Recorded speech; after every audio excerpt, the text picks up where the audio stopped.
Hi, everyone. This is the Drive Change Fund information session for the 2020 round.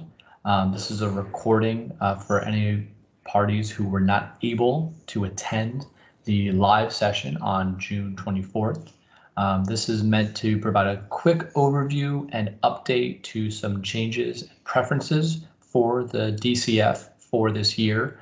It was also meant to be more of an interactive Q&A session. Those questions and the answers are now found on the frequently asked questions document on the Drive Change Fund website. So you will at least be able to see what others asked and what those answers might be. In addition, there will be another recording that's more of a deep dive into the application process and what we're looking for in a complete and solid proposal for DCF funds. So you'll find all that on the Drive Change Fund website, www.portlandgeneral.com/drivechange. I'm Dan Janicek. I am the grants manager here at PGE. I'm going to go through these slides and hopefully answer as many of your questions as possible throughout, and please get in touch if not.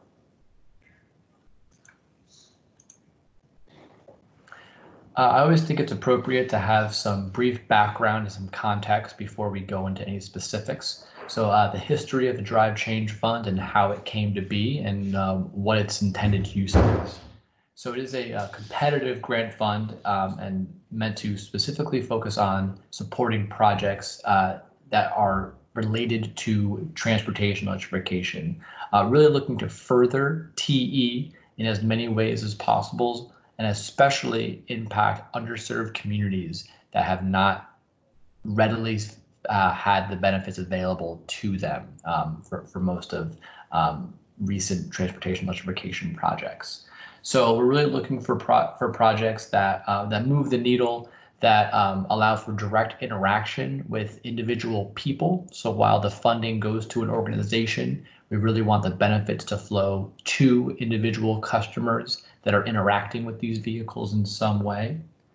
Transportation is the biggest source of greenhouse gas emissions in Oregon. And if we don't start taking care of that through some electric vehicles of different kinds, from personal vehicles to larger, public transportation, it's going to get out of hand quickly.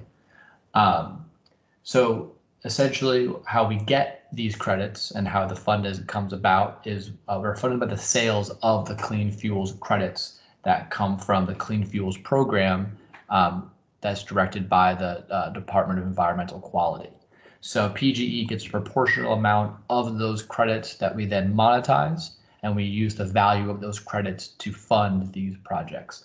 Funding is available at up to 100% of eligible project costs. You can find a list of those eligible costs on our website, but it's a pretty clear as to what we are allowed to pay for and ultimately what you can apply for. For 2020, we have $2.25 million available, and one project can receive up to $750,000. So we are hoping to spread this money, pretty evenly amongst our service territory. Certainly have a preference towards those underserved communities that I'll touch on a little bit later, but we really want to make sure that this is having an impact in the communities that need it most. We are beholden to an external stakeholder group representing these diverse interests, so that those are the folks that will be helping us direct and structure the fund and the application process. We also have a third-party evaluator just to make sure that we are using the tools and resources available to us to make sure we have the best projects and the most deserving projects that are awarded. There's a lot of good projects out there. The four areas a Drive Change Fund project could intersect with would be the actual acquisition of an electric vehicle, so new or used electric vehicle that is going to be used hopefully for transporting people, but we also understand that many organizations maybe transport goods or services to people who are homebound. Charging infrastructure, so how to charge those vehicles or other existing vehicles in an organization's fleet, or maybe public charging, depending on what your project's scope is, so that the charging infrastructure is eligible. We are definitely focused on education and making people aware of what is available to them as an option. So projects that focus just on education awareness are still very much eligible. We realize that while many of us are familiar with electric vehicles and up to date with technology, we are certainly the exception to the rule, and there are a lot of people that aren't aware of what's possible. And finally, as a catch-all, is just other innovative ideas. So we don't pretend to think that we have all the answers, and we look to you all to have creative solutions to these possible projects. So we really hope that you feel empowered to come up with solutions that fit your mission and your organization, and we hope to support those in as many ways as possible.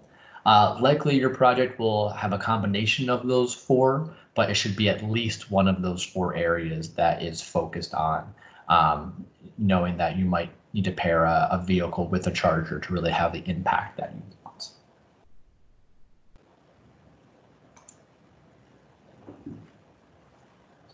As a regulated utility, we are beholden to the Oregon Public Utility Commission, and when we wanted to make sure that these dollars that we were receiving from the Department of Environmental Quality was being put to proper use, we outlined some program design principles that that we are using to evaluate the impact of our fund and of our program. I also think help to highlight what we are looking at as a selection committee, and what key touch points your project should look to highlight throughout its lifetime. So I'm not going to read through these. I think they're fairly clear, but just some high points. Again, really a strong pillar of this is providing benefits to those traditionally underserved communities. We have defined that, but that, again, that's a very broad definition, and I think there's a lot of different communities that could fit that definition. So we're sure that not nearly enough people have been positively impacted by this technology in recent years. Additionally, those benefits should be flowing to residential customers, a vast majority of the benefits. So again, while the organizations might be a community center, or they might have a specific population that they serve, we should make sure that the benefits should be flowing to those residential customers as much as possible. These programs are completely separate from PGE's own efforts, so it's independent from any ratepayer support. It's really just coming from the sale of clean fuels credits. So PGE is not taking any claim to this money. It is not our money. We're just trying to be responsible stewards and making sure that it has the impact it can have to the proper organizations. In that same vein, we're trying to maximize the funds for implementation of programs. So we're really focused on the eligible costs of a project that need to be borne by the fund in order for the project to get off the ground. So some of these capital costs are, really expensive for a smaller nonprofit or a community-based organization. So if we can help with those capital costs up front, and that allows the project to happen and flourish, that's exactly what we're trying to do. Just a reminder, there is 100% funding available, and up to at least 75% of funding will be upfront. So once you apply and have your agreement signed, we get that check out to you just as soon as we can, so we're not holding you back from your timeline and scope and making the impact that you obviously you're going to make.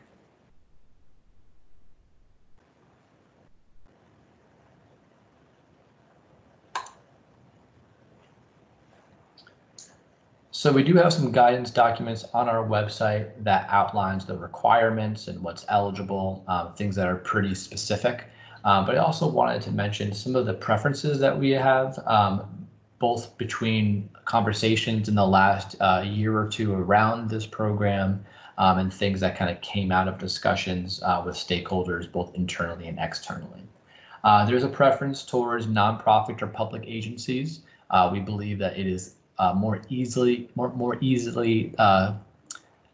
to draw a line between the nonprofit or the public agency and direct benefits. There's less of a concern of overfunding just because of the lack of funding opportunities for these nonprofits. We also think that they generally have a better connection with the community they're serving or with the people that use their services. So with that in mind, because we're focused so much on the people, we think that organizations that are people-centric tend to have the best shot of really having the biggest impact. So that's going to be our preference. For-profits and private companies are absolutely eligible, just not where our focus is at the moment. In terms of specifically what kinds of vehicles, we had this question a lot last year. We prefer new vehicles over used vehicles. We prefer full battery electric vehicles versus plug-in hybrid electric vehicles. And we prefer projects that move people as opposed to move goods or services.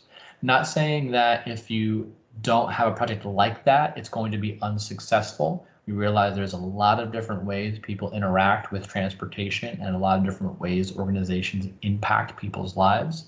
But we do want to state that a new battery electric vehicle that people interact with directly is preferable and we believe has the biggest impact to not only emissions, but to the communities and to the grid.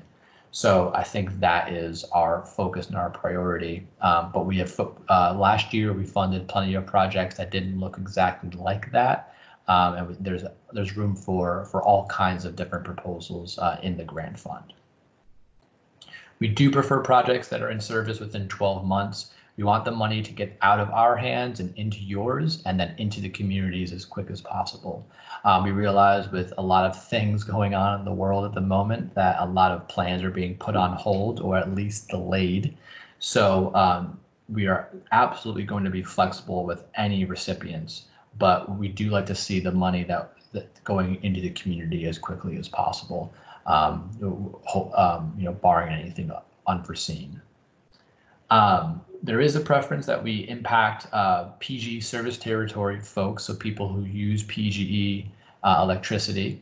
But we also understand that a lot of these organizations, because of their scope and their mission, have wide service areas as well. And additionally, the vehicles themselves are obviously movable. So, the organization might be not in PGE territory, but a majority of where the vehicle is going to be driving is in PGE territory. Ultimately, as long as the majority of the benefits are going to PGE customers, then we feel confident that that is benefiting the PGE service area. It's just something to keep in mind as you're coming up with the proposal. And finally, we're really focused on addressing the needs of communities that have been traditionally underserved. I have a list on the next slide, and I'm sure all of you could add to it, but that was a founding pillar of the fund and something that we want to keep in mind as we move forward in the process.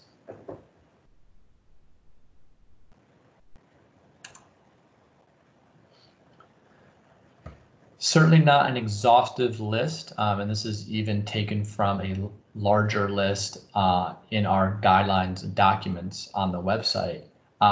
But these are some of the smaller communities that we are focusing on that we'd like to see money go to in 2020 and beyond.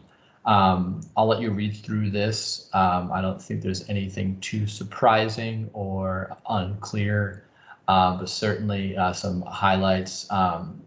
Communities of color being a big focus, but both last year and this year, realizing that they are not getting benefits or not receiving positive direct impacts from this technology as they should be.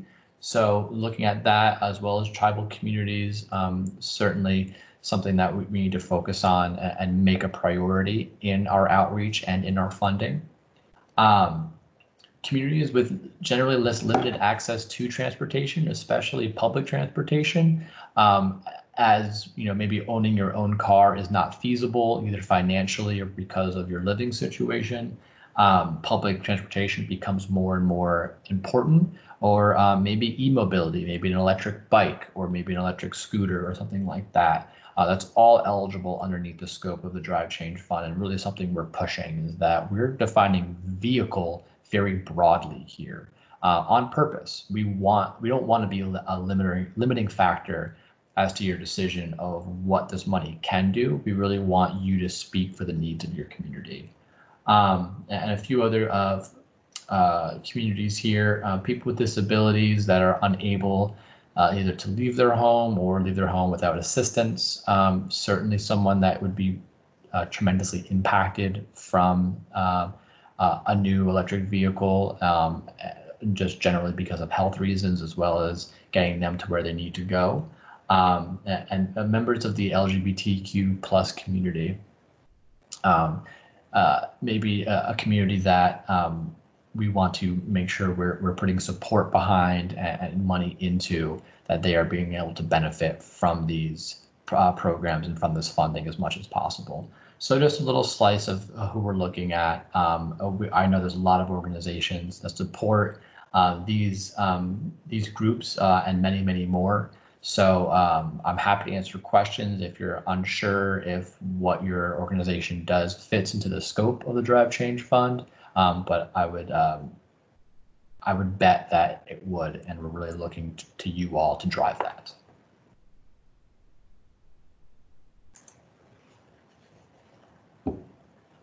Just to give a quick idea of what an ideal application would be, this seems very high level, but I think it's important to have a high level conversation so you know what you're getting into. And then as you have specific details and questions about your project, that would be a great time to get in touch with me to talk through some of the questions you're struggling with, or some of the aspects that maybe aren't as clear.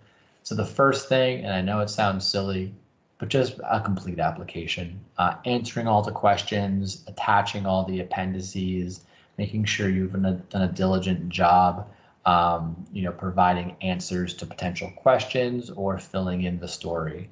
And I mean that both from a technical equipment perspective, the dollars and cents, the nuts and bolts, but also from storytelling. Our committee is only able to judge an application based on what you provide. And while we may be familiar with some organizations, telling the story and the mission behind the project and how those two will intersect becomes really important. So I'm not saying that we need a 500-page application, but we appreciate some of that insight into what you do and how this project will support that. Along with that is a strong design and clear benefits. So why is this needed? How will it help? How will it work? And then who will benefit and how are you tracking that? I think that's all things that we really need to see within an application that we can then tie to the value of the dollars going to that project. We have way more ask than we have available funding. So there are tough calls we have to make, but knowing where the money is flowing to helps us to make those judgment calls. It should be feasible, so it should be, a reasonable timeline, reasonable cost structure, a reasonable lift for your organization. PGE is certainly here as a partner, as well as a funder of these projects. So please use our technical abilities, but also make sure that you're doing the due diligence in terms of making it cost competitive, talking to the right vendors or contractors. Doing the things that you need to do to make sure the project is completed as expected and up to your expectations especially. And finally, and this is a very general one, but make sure the project advances transportation electrification. Make sure that it's focused on your mission and helps either support ongoing projects or is a new path that you're trying to blaze that will allow the people utilizing your services, allow them to be supported in a new and hopefully a better way. I think just generally with the pollution from traditional vehicles, just adding more electric vehicles and replacing older gas vehicles is going to have a positive impact on these communities. But, if we can do more than that, then that's great. If it's awareness, if it's education, if it's seeing how affordable they can be, or seeing how adaptable they can be and how many different options are out there now, I think that's really important. So I would say if you can touch on those 4 categories and incorporate some of those program design principles I touched upon on an earlier slide, you are well on your way to having a strong proposal. And the details I'm happy to discuss with you as much as I can.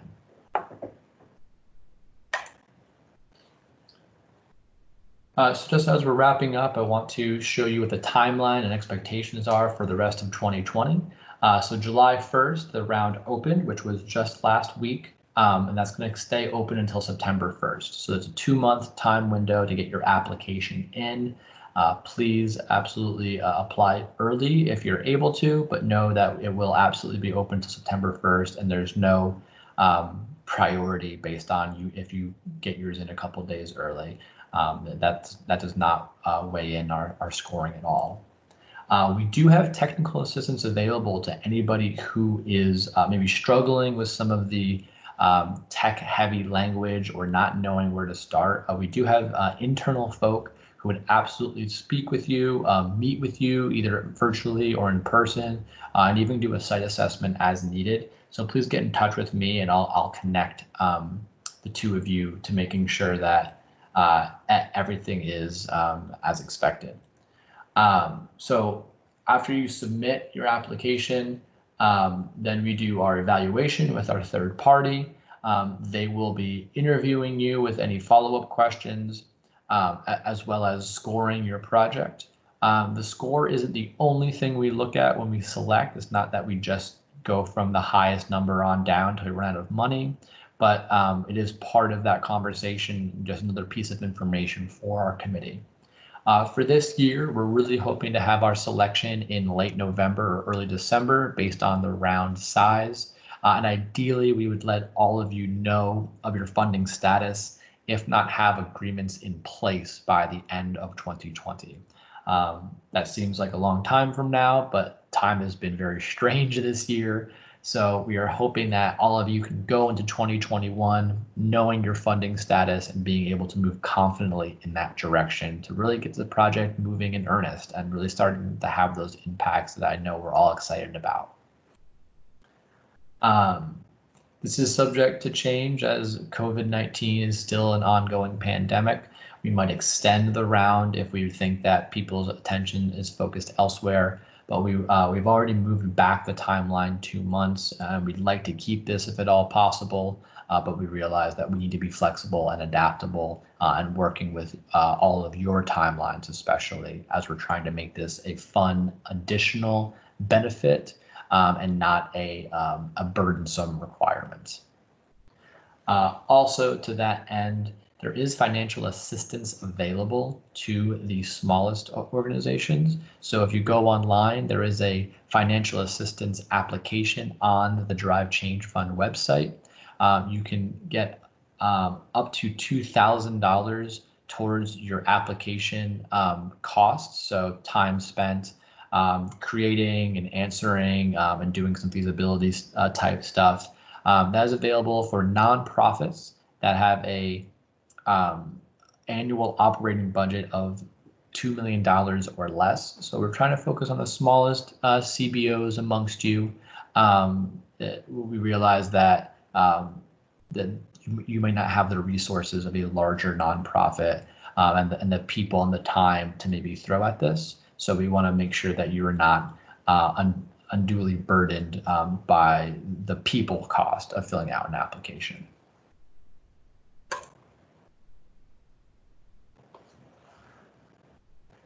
Next steps, so really high level, kind of where we go from here. I'd say the first thing is to visit our website, portlandgeneral.com/drive-change for all the materials I referenced, as well as the application and other documents.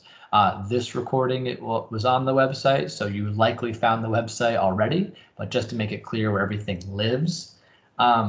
Design your project and keep in mind some of those requirements, some of the preferences, some of the guiding principles. It's a lot of different things that maybe seem difficult to hold on to, but hopefully if you have a well-designed project, those are already inherently a part of your design.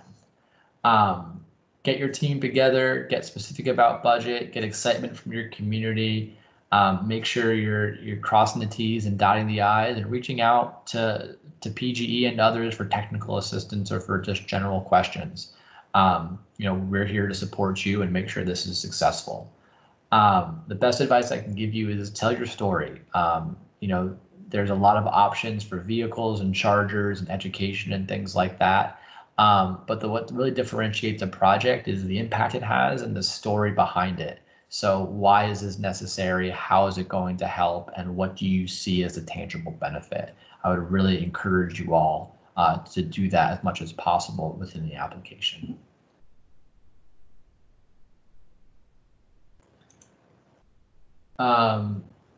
As we're wrapping up here, the last slide or two, I just wanted to throw this up as the 2019 recipients of our Drive Change Fund. We were really excited to have these 16 fantastic projects that were funded last year. Many of them are already in the works and are looking forward to either breaking ground for a charging station or continue to acquire their new vehicles. I know we've been getting pictures and it's really exciting. So all of these organizations were wonderful to work with and continue to be wonderful to work with.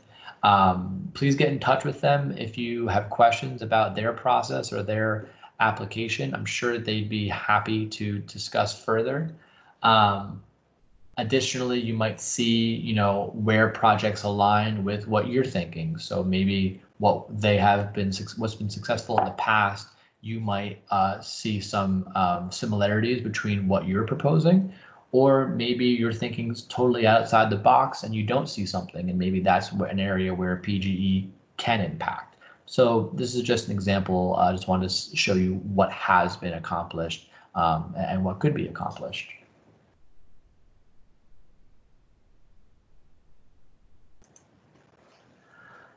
And that's all I have today for you folks. Really appreciate your attention and your interest. This is a very exciting fund that I'm very honored to be a part of. And I look forward to helping you all in whatever way possible to meet your goals and achieve your mission for the people that so desperately deserve it.